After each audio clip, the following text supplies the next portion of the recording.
Wash room کا دروازہ کھول کر وہ واش روم کا پورا جائزہ لینے لگی۔ میں نے کہا تمہیں ہوا کیا ہے، کیا دیکھ رہی ہو؟ کہنے لگی یہ واش روم میں سرخی کیسا ہے، سوراخ کیسا ہے، واش روم کی دوسری جانب کیا ہے؟ میں چلتا ہوا واش روم کے پاس آ گیا، دیکھا تو ایک سوراخ تھا۔ پہلے تو میں نے کبھی غور نہیں کیا تھا، میں نے دیکھا تو واش روم کے کونے میں کچھ سیمنٹ اترا ہوا تھا، بیچ میں کچھ سوراخ نما چیز تھی لیکن دیوار ہی تھی۔ میں اسے کہنے لگا کہ تم یہ سب کیوں دیکھ رہی ہو؟ کہنے لگی پلیز جمال اسے بند کر دے۔ میں نے کہا دماغ خراب ہے تمہارا، شادی کی رات میں سیمنٹ لے کر یہ سوراخ بند کر دوں؟ کہنے لگی پلیز کر دیں، یہاں سے کوئی ہمیں دیکھ سکتا ہے۔ میں نے کہا ادھر آؤ تم۔ میں نے اس کا ہاتھ پکڑا اور اسے بیڈ پر لا کر بٹھا دیا۔ مجھے سمجھ نہیں آ رہا تھا کہ آج کی رات اسے ہوا کیا ہے۔ بار بار گھبرا رہی تھی، بار بار پورے کمرے کا جائزہ لے رہی تھی، ایک ایک کونا دیکھ رہی تھی، شاید وہمی قسم کی تھی، حالانکہ ایسے وہم لڑکوں کو زیادہ ہوتے ہیں۔ بہرحال میں اسے کچھ اپنی باتیں کرنے لگا، گھر کے ماحول کے بارے میں بتانے لگا کہ میری والدہ نہیں ہے، اس لیے سب کچھ تمہیں جلدی سنبھالنا پڑے گا۔ لیکن میں نے نوٹ کیا کہ وہ میری باتیں غائب دماغی سے سن رہی تھی، بس کمرے کو ٹکر ٹکر دیکھے جا رہی تھی، جیسے پتہ نہیں کمرے میں کون سا شگاف تلاش کر رہی ہو۔ میں نے کہا شائستہ پلیز مجھے دیکھو، ادھر ادھر کیا دیکھ رہی ہو؟ میں نے اس کا رخ اپنی جانب کیا، پتہ نہیں اسے کیا پریشانی تھی۔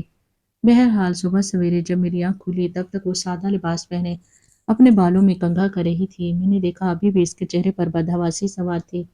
میں نے کہا ناشتہ میں بازار سے لے آتا ہوں۔ میں بھی اٹھ کر بیٹھ چکا تھا۔ کہنے لگی نہیں میں بنا لوں گی، کوئی بات نہیں۔ میں نے دیکھا جیسے اس کی آنکھوں کے کناروں پر جلدی سے اس نے صاف کیا تھا، پھر اپنے بالوں کو باندھ کر فٹافٹ سے خود پر دوپٹہ لپیٹا، اپنا پورا سر بال چھپا لیا۔ دوپٹہ کافی بڑا تھا اور آدھی سے زیادہ چھپ چکی تھی۔ پھر کمرے سے باہر چلی گئی لیکن بے حد نروس سی تھی۔ میک اپ اب تک نہیں کیا تھا۔ میں بھی نہانے چلا گیا، فریش ہو کر کمرے سے باہر نکلا تو وہ کچن میں سارے کیبنٹ کھول کر چیزیں ڈھونڈنے اور دیکھنے کی کوشش کر رہی تھی کہ کہاں کیا رکھا ہے، لیکن ساتھ ساتھ میں نے دیکھا کہ وہ دوپٹے کے پلو سے آنسو صاف کر رہی تھی۔ پتہ نہیں کیوں، حالانکہ میں نے تو اس کے ساتھ بڑی محبت سے اس رشتے کا آغاز کیا تھا۔ میرے دل میں اسے دیکھ کر عجیب سے وسوسے اور سوالات سے اٹھنے لگے کہ آخر وہ رو کیوں رہی ہے؟ ایسا تو نہیں تھا کہ اسے اپنے گھر والوں کی یاد ستا رہی تھی؟ شاید شادی سے پہلے صبح کام کرنا پڑ رہا تھا اس لیے برا لگ رہا ہو، لیکن میں نے تو کہا تھا کہ میں ناشتہ لے آتا ہوں۔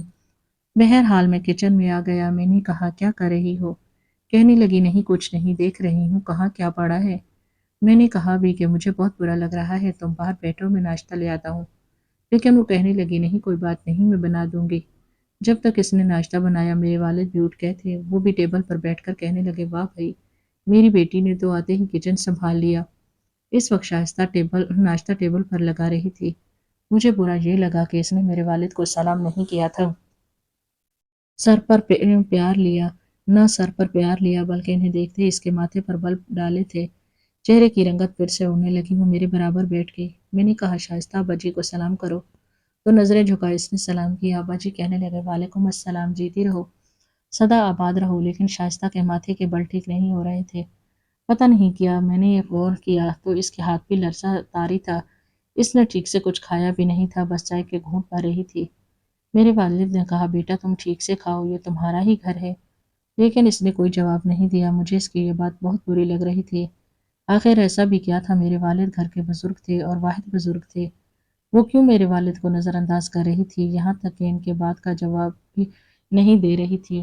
بہرحال رات کو چھوٹا سا ولیمہ کیا گیا جہاں پہ اس کے گھر والے بھی آئے تھے۔ پتہ نہیں اپنی ماں کو دیکھ کر وہ یوں لپٹی کہ جیسے پتہ نہیں کیا ہو گیا ہے، پھر رونے لگی۔ اس کی والدہ کہنے لگی تمہیں کیا ہوا ہے؟ ارے ولیمے کا جوڑا پہن رکھا ہے، میک اپ کیا ہوا ہے، رو کیوں رہی ہو؟ اور مجھے اس کا رونا بہت برا لگا تھا، اس کے گھر والے کیا سوچیں گے کہ پتہ نہیں میں نے اس کے ساتھ کیا کیا ہے۔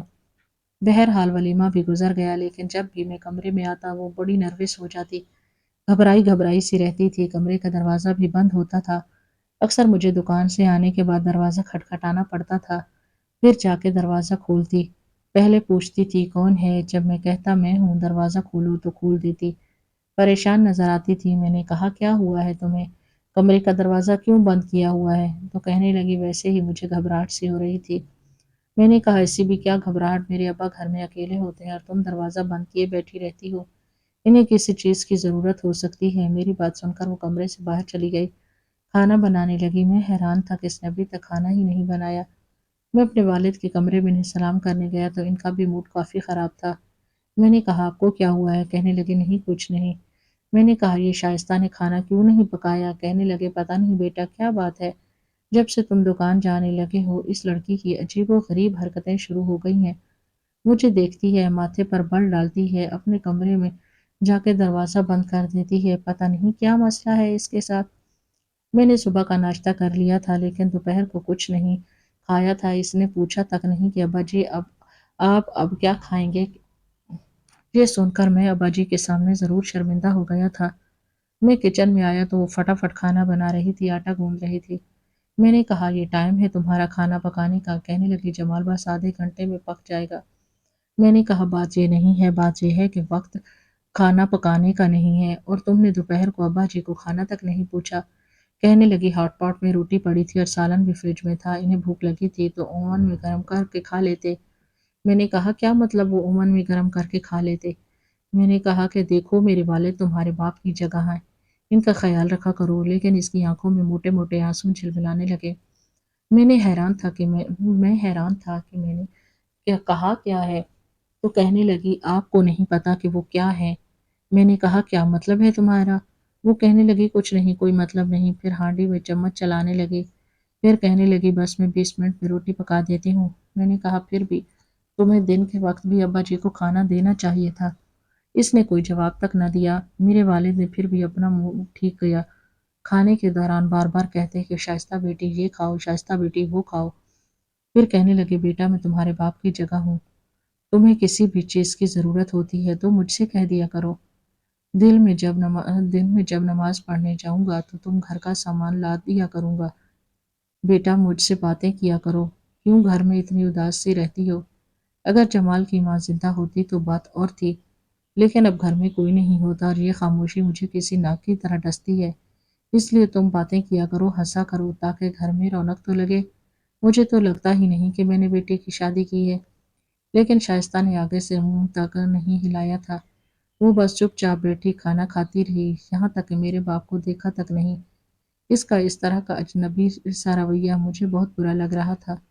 جب ہم کمرے میں آئے تو میں نے کہا شائستہ تمہارے ساتھ آخر مسئلہ کیا ہے؟ وہ کہنے لگی میں نے کیا کیا ہے؟ میں نے کہا میرے والد تم سے بات کر رہے تھے، تم یوں بیٹھی ہوتی ہو جیسے کوئی اجنبی ہو جو جواب تک نہیں دیتی۔ کہنے لگی میرا مزاج ہی ایسا ہے۔ میں نے کہا تو پھر بدلو اپنے مزاج کو، مجھے اچھا نہیں لگتا، تو میرے باپ کے ساتھ اپنا رویہ درست رکھا کرو۔ وہ خاموش ہو گئی، پھر تکیہ درست کر کے لیٹ گئی۔ رات کو میری آنکھ اس کی سسکیوں پر کھلی تھی، میں نے دیکھا تو جائے نماز بچھائے رو رہی تھی، بار بار کہہ رہی تھی ایسا کیوں ہوا، ایسا نہیں ہونا چاہیے تھا، میرا کیا قصور ہے خدا، مجھے تو طلاق ہو جائے گی، میرا گھر برباد ہو جائے گا۔ وہ روئی جا رہی تھی اور میں یہ سوچ رہا تھا کہ ایسا کیسے ہو سکتا ہے۔ وہ کہنے لگی اللہ وہ شخص میرے شوہر کا باپ ہے۔ یہ سن کر میں پتہ نہیں کیوں کچھ پریشان ہوا تھا۔ میں نے جب موبائل اٹھا کر وقت دیکھا تو تہجد کا وقت تھا۔ میں آہستہ سے اٹھا کیونکہ مجھے پیاس لگ رہی تھی، لیکن جب میں باہر آیا تو میرے والد کے کمرے کی لائٹ جلی ہوئی تھی، حالانکہ وہ تو سو جاتے تھے، پھر صبح فجر کے وقت ہی اٹھتے تھے۔ میں حیران تھا کہ ان کے کمرے کی لائٹ کیوں جل رہی تھی۔ ایک بار شائستہ رات کے برتن دھو رہی تھی اور میں اپنے کمرے میں لیپ ٹاپ پر لگا ہوا کچھ کام کر رہا تھا۔ میں نے سوچا شائستہ کو چائے کا کہہ دوں، لیکن جیسے ہی کمرے میں سے باہر آیا مجھے محسوس ہوا جیسے کچن میں شائستہ کے ساتھ میرے والد بھی موجود ہیں۔ میں دھیرے دھیرے چلتا ہوا وہاں آیا تو دیکھا کہ میرے والد اسے کہہ رہے تھے بیٹا آخر تمہارے ساتھ مسئلہ کیا ہے؟ تم مجھے جواب کیوں نہیں دیتی؟ وہ کہنے لگی کہ جائیں یہاں سے، مجھے آپ سے بات نہیں کرنی، آپ کیوں میرا گھر پر بات کرنے پر تلے ہوئے ہیں؟ وہ کہنے لگے میں نے تو کچھ نہیں کیا، تم کیوں مجھ سے بدگمان ہو؟ لیکن شائستہ ان کے سامنے ہاتھ جوڑنے لگی، کہنے لگی جائیں ہو یہاں سے، خدا کے لیے جائیں یہاں سے۔ ان دونوں کی میری جانب پیٹھ تھی۔ سب سے پہلے میرے والد نے مجھے دیکھا، پھر نظر چراتے ہوئے وہاں سے چلے گئے اور شائستہ آنسو صاف کر رہی تھی۔ مجھے دیکھ کر گھبرا گئی۔ میں نے کہا کیا ہوا ہے؟ کہنے لگی کچھ نہیں، پھر جلدی سے سنک میں رکھے ہوئے برتن دھونے لگی۔ میں نے کہا شائستہ کچھ پوچھ رہا ہوں تم سے، کیا ہوا ہے؟ کس بات کی معافی مانگ رہی ہو؟ کیا بات ہوئی ہے؟ وہ کہنے لگی کوئی بات نہیں ہوئی، آپ کو کیا چاہیے تھا؟ میں چائے کا کہنے آیا تھا لیکن کچھ نہیں کہا۔ میں نے کہا تو مجھے پاگل کر دو گی، مجھے جواب کیوں نہیں دیتی ہو؟ آخر اس طرح کا رویہ رکھنے کا جواز کیا ہے؟ کیا وجہ ہے؟ کہنے لگی آپ کو وجہ نہیں بتا سکتی۔ یہ کہہ کر وہ کچن سے باہر نکل گئی مجھے اب شائستہ پر غصہ آنے لگا۔ چند روز بعد رات کے نہ جانے کون سے پہر میری آنکھ کھلی، میں نے دیکھا شائستہ میرے برابر میں نہیں تھی۔ مجھے لگا تہجد پڑھ رہی ہوگی، میں نے دیکھا وہ کمرے میں بھی نہیں تھی، حالانکہ کمرے سے باہر تو جاتی نہیں تھی، بہت کم جاتی۔ میں باہر آیا تو دیکھا میرے والد کے کمرے کی لائٹ ابھی بھی جل رہی تھی۔ شائستہ کی سسکیوں کی آوازیں اندر سے آ رہی تھی، یہ سن کر میری جان نکلی تھی۔ میں فوراً سے کمرے کے پاس آیا تو وہ رو رہی تھی، کہنے لگی اگر میں نے آپ کے بیٹے کو بتا دیا تو یاد رکھیے گا آپ کہیں کے نہیں رہیں گے۔ میرے والد کہنے لگے کہ وہ میرا بیٹا میری بات پر بھروسہ رکھے گا، اگر تم یہاں رہنا چاہتی ہو تو تمہیں وہی کرنا پڑے گا جو میں چاہتا ہوں۔ یہ سن کر میرا دل دھک سے رہ گیا، میں پیچھے ہٹ گیا، کچن میں جا کر چھپ گیا جہاں اندھیرا تھا۔ کچھ دیر بعد دروازہ کھلا، شائستہ روتی ہوئی میرے والد کے کمرے سے نکل کر میرے کمرے میں چلی گئی اور میرے والد کمرے کی لائٹ بجھا چکے تھے۔ میں اپنے والد کے بارے میں کچھ بھی سوچ سکتا تھا، لیکن یہ سب کچھ نہیں سوچ سکتا تھا آخر شائستہ اور میرے والد کے بیچ میں کیا چل رہا تھا۔ صبح میرے والد کہنے لگے کہ میں چاہتا ہوں کہ تم اس لڑکی کو اس کے مائکے چھوڑاؤ، اس کا بہت دماغ خراب ہو گیا ہے۔ میں نے کہا کیا مطلب، کیا کہا اس نے آپ کو؟ میرے والد کہنے لگے رات کو میرے کمرے میں اچانک سے آ گئی، بھلا اس کی کیا تک بنتی ہے میرے کمرے میں آنے کی، اور آ کر کہنے لگی آپ یہ شہر چھوڑ کر چلے جائیں۔ میں نے کہا کیوں جاؤں؟ تو کہنے لگی اگر آپ چاہتے ہیں کہ میرا گھر بس جائے تو یہاں سے چلے جائیں۔ مجھے سمجھ نہیں آتی کہ آخر یہ لڑکی چاہتی کیا ہے، اس مسئلے کا کیا حل ہے؟ میں نے تمہاری شادی اس لیے تو نہیں کی تھی کہ میں بے گھر ہو جاؤں، حالانکہ میں نے جو کچھ دیکھا چوری چھپے دیکھا تھا۔ میرے والد اس بات سے انجان تھے تو اس بات کو چھپا لیتے، لیکن تب ہی چھپاتے نہ جب وہ مجرم ہوتے۔ انہوں نے صاف بات مجھ سے کہہ دی، میں سمجھ نہیں پا رہا تھا۔ ایک طرف شائستہ جائے نماز پر سسکیاں بھرنا، رونا، اپنے گھر کو بچانے کی دعائیں کرنا، دوسری جانب میرے والد کے کمرے میں جانا۔ رات کے اس پہر وہ کیوں گئی میرے باپ کے کمرے میں، ورنہ تو میرے باپ کو دیکھ کر اس کے چہرے کی ہوائیاں اڑ جاتی تھی۔ وہ ڈرتی تھی، بات نہیں کرتی، لیکن پتہ نہیں کون سچا کون جھوٹا تھا، مجھے کچھ سمجھ نہیں آ رہا تھا۔ میرے والد کہنے لگے اس لڑکی نے اپنا رویہ نہ بدلا تو میں اسے گھر میں بسنے نہیں دوں گا۔ میں نے کہا باجی آپ کو کیا ہو گیا ہے، اس بات پر میں اپنی بیوی کو نہیں چھوڑ سکتا۔ وہ کہنے لگے اس کا مطلب ہے تم مجھے چھوڑ دو گے؟ ماں باپ اس لیے اولاد پیدا کرتے ہیں کہ جب وہ بڑھاپے میں پہنچے تو اولاد انہیں چھوڑ کر چلی جائے، یا انہیں بولے کہ چلو بھائی نکلو، بستر باندھ کر اولڈ ہاؤس چلے جاؤ۔ کیا تم بھی چاہتے ہو کوئی؟ میں نے کہا نہیں نہیں، میں ایسا کچھ نہیں چاہتا، میں شائستہ کو سمجھاؤں گا۔ وہ کہنے لگے سمجھاؤ نا، کب سے تمہیں کہہ رہا ہوں اسے سمجھاؤ، ویسے رہنے جیسے رہنا چاہیے۔ یہ مجھے نہ کھانا پوچھتی ہے نہ سیدھے منہ بات کرتی ہے۔ ارے میں اسے بیٹی بنا کر لایا ہوں، یہ تو بہو بھی بن کر نہیں دکھا رہی۔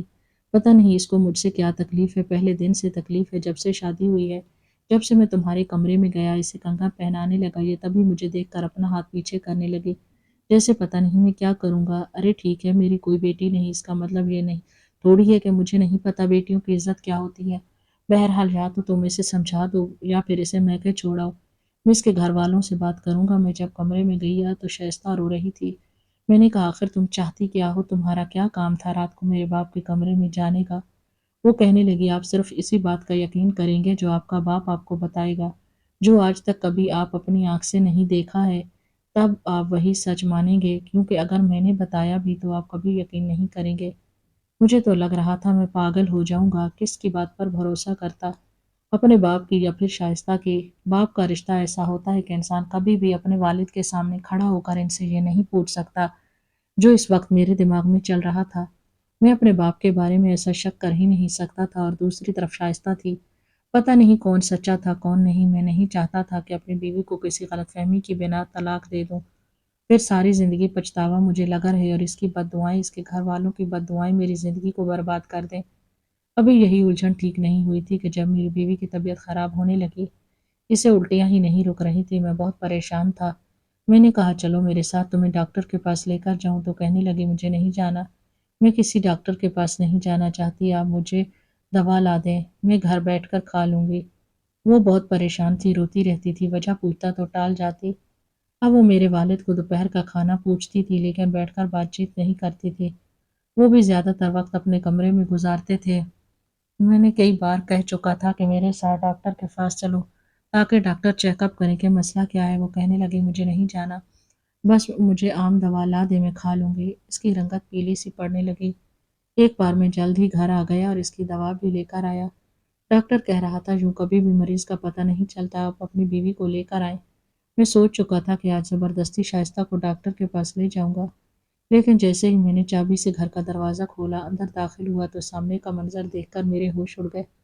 میرے والد زاروں قطار رو رہے تھے، گھٹنوں کے بل بیٹھے ہاتھ جوڑ کر شائستہ سے معافی مانگ رہے تھے۔